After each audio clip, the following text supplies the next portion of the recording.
அஸ்ஸலாமு அலைக்கும் வரஹ்மத்துல்லாஹி வபரகாத்துஹு. எல்லாத்துக்கும் ஈத் பெருநாள் நல்வாழ்த்துக்கள். இன்னைக்கு பெருநாள் தொழுகைக்கு தான் போய்கிட்டு இருக்கேன். ஈத் முபாரக் நல்வாழ்த்துக்கள். சரிங்களா?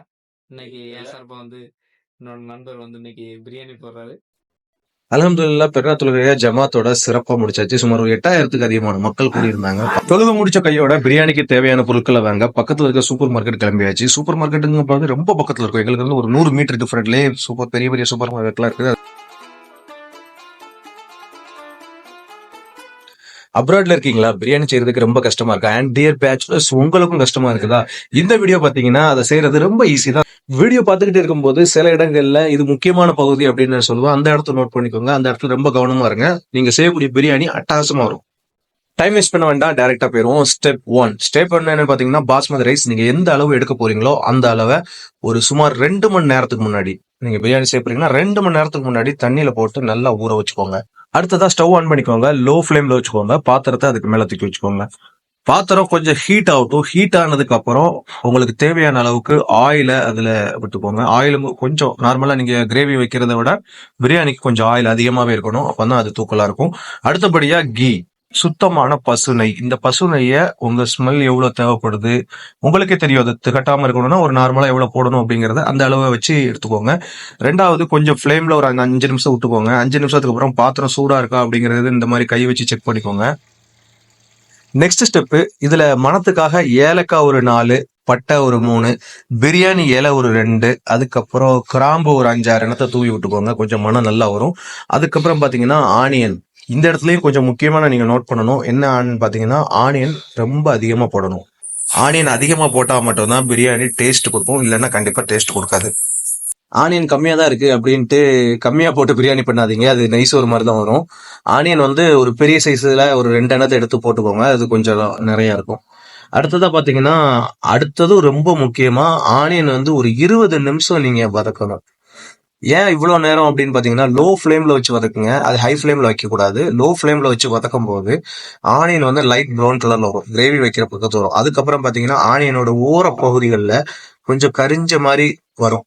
அதை பார்க்கும் போதே உங்களுக்கு தெரியும், கொஞ்சம் கரியுத மாதிரி தெரியும். ஆனா லோ ஃபிளேம்ல அது கரியாது. நல்லா பார்க்கும் போது அப்படி தெரியும், ஆனா நல்லா இருக்கும். நெக்ஸ்ட் உப்பு கொஞ்சமா தூவி விட்டுக்கோங்க. இது எதனால தூரம் அப்படின்னு பாத்தீங்கன்னா, ஆனியன் கொஞ்சம் சீக்கிரமா வதங்கிடும். இன்னொரு விஷயம் முக்கியமா நோட் பண்ணிக்கோங்க.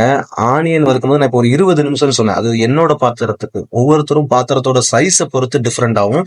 சோ பதத்தை கணக்கமா வச்சுக்கோங்க. வீடியோ இந்தியால இருந்து பார்க்கப்படுதுன்னா சப்ஸ்கிரைப் பட்டனை தட்டிக்கோங்க. மீன்வாயில் நீங்க எடுத்த கறியை இந்த கேப்ல நல்லா கிளீன் பண்ணி வச்சுக்கோங்க. ஆனியன் பதம் வந்ததுக்கு அப்புறம் தக்காளி, இஞ்சி பூண்டு எதுவும் பேஸ்ட் எல்லாம் போடாதீங்க. மிளகா பொடி இருக்கிறத சின்ன ஸ்பூனுன்னா ஒரு 2 ஸ்பூன் தூவி விட்டுக்கோங்க. பெரிய ஸ்பூனா வச்சிருக்கீங்க அப்படின்னா 1 ஸ்பூன் மட்டும் போட்டுக்கோங்க. இந்த அளவு அதிகமாயிட வேண்டாம். இப்படி அதிகமா வச்சுன்னா பிரியாணி நல்ல உரப்பா இருக்கும், உங்களால சாப்பிட முடியாது. அப்புறம் நீங்க சுகர் ஆட் பண்ணி தான் சாப்பிட்ற மாதிரி இருக்கும். கம்பெனி இதுக்கு பொறுப்பாகாது. அடுத்தபடியா பாத்தீங்கன்னா, ஒரு 2 நிமிஷம் வதக்குனதுக்கு அப்புறம் இஞ்சி பூண்டு பேஸ்ட் ஆட் பண்ணிக்கோங்க. முக்கியமா இந்த இடத்துல நோட் பண்ணுங்க, இஞ்சி பூண்டு பேஸ்டோட அந்த பச்சை வாடை உங்களுக்கு தெரியக்கூடாது. அது வர லைட்டா அப்படியே வதக்கிக்கிட்டே இருந்தீங்கன்னா கொஞ்சம் பெட்டரா இருக்கும். அதுக்கப்புறமா நறுக்கி வச்சிருக்கிற 2 தக்காளி பழத்தை இதுல ஆட் பண்ணிக்கோங்க. இதோட உப்பு 6 ஸ்பூன். உப்பு கொஞ்சம் அதிகமாவே போட்டுக்கோங்க, நல்லா இருக்கும். நெக்ஸ்ட் தக்காளியை போட்டு வதக்குங்க. தக்காளி வதங்குறது உங்களுக்கு நல்லாவே தெரியும். நல்லா வதங்கினதுக்கு அப்புறம் இதுக்கிடையிலே பாத்திரத்தை பாத்தீங்க அப்படின்னா, நீங்க போட்ட அந்த மிளகா பொடி, இஞ்சி பூண்டு பேஸ்ட், இதுல இருந்து அந்த சாறு தனியா செப்பரேட்டா பிரிஞ்சு வந்துடும். இதுக்கப்புறமா நீங்க பிரியாணி பொடி சின்ன ஸ்பூனா இருந்துச்சுன்னா ஒரு 4 ஸ்பூனா சேர்த்துக்கோங்க. பெரிய ஸ்பூனுன்னா 2 ஸ்பூன் சேர்த்துக்கோங்க. இதுதான் அளவு. இதை விட அதிகமா நீங்க சேர்த்தீங்கன்னா பிரியாணி கொஞ்சம் திகட்ட ஆரம்பிச்சிடும். நெக்ஸ்ட் ஸ்டெப் தயிர் சேர்க்கும் போது பிரியாணி கொஞ்சம் கட்டித்தன்மையா நல்லா இருக்கும். பிரியாணி இந்த இடத்துல இருந்து ஸ்மெல் ஸ்டார்ட் ஆகி வர ஆரம்பிச்சிடும்.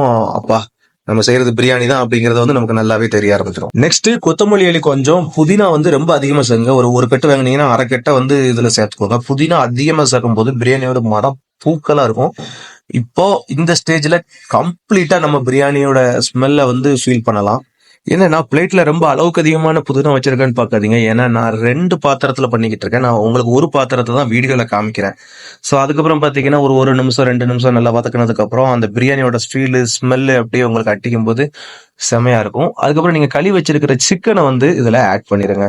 இந்த இடத்துல முக்கியமான நோட் பண்ணுங்க, சிக்கன் ஆட் பண்ணதுக்கு அப்புறம் அந்த கிரேவில ஒரு 2-3 வாட்டி நல்லா போட்டு புரட்டி எடுத்துக்கோங்க.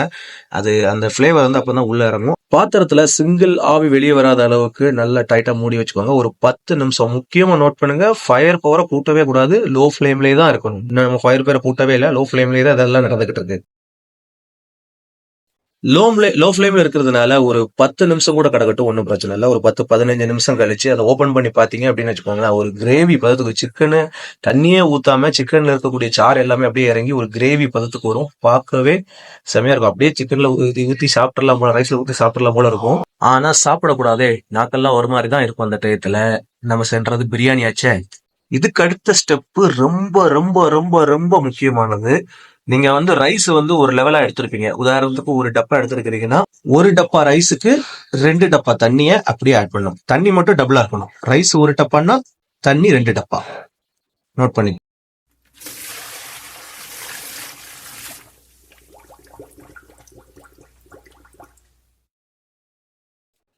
அப்புறமா மறுபடியும் லோ ஃபிளேம்லயே இருக்கட்டும், பாத்திரத்தை மூடி வச்சிருங்க. மூடி வச்சதுக்கு அப்புறம் இந்த டயத்துல முக்கியமா நோட் பண்ணுங்க, ஃபிளேமை கொஞ்சம் அதிகப்படுத்துங்க. ஃபயர் பவரை அதிகப்படுத்துங்க. ஃபயர் பவரை அதிகம் பண்ணி ஒரு 5-10 நிமிஷம் கழிச்சு எப்படி இருக்கும்னு பாத்தீங்கன்னா, தண்ணி எல்லாம் அப்படியே கொதிநிலை, இந்த கொதிநிலைக்கு வந்ததுக்கு அப்புறமா நாம எடுத்து வச்சிருக்கிற அந்த ஒரு டப்பா ரைஸை உள்ள தட்டிடுங்க.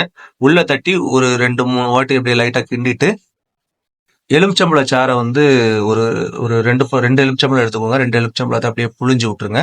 அதுக்கப்புறமா அதை அப்படியே க்ளோஸ் பண்ணிடுங்க. ஃபயர் பவரை குறைச்சு வச்சுக்கோங்க. மறுபடியும் லோ ஃபிளேம்ல வச்சுட்டு நல்லா மூடி வச்சு ஒரு 1/2 மணி நேரம் தம்ம போட்டுருங்க. 1/2 மணி நேரத்துக்கு ஒரு வெயிட்டான ஒரு பாத்திரத்தை எடுத்து ஃபுல்லா மூடி வச்சுக்கோங்க. ஆவி கொஞ்சம் கூட வெளியாக கூடாது. ஃபைனலா முடிச்சு பாத்தீங்க அப்படின்னா, நீங்க செய்ய பிரியாணி ரெடி ஆயிரும், தயாராகிரும். சாப்பிடுற நிலைமை கொண்டு போய் வச்சிடலாம். அவ்வளவுதான்.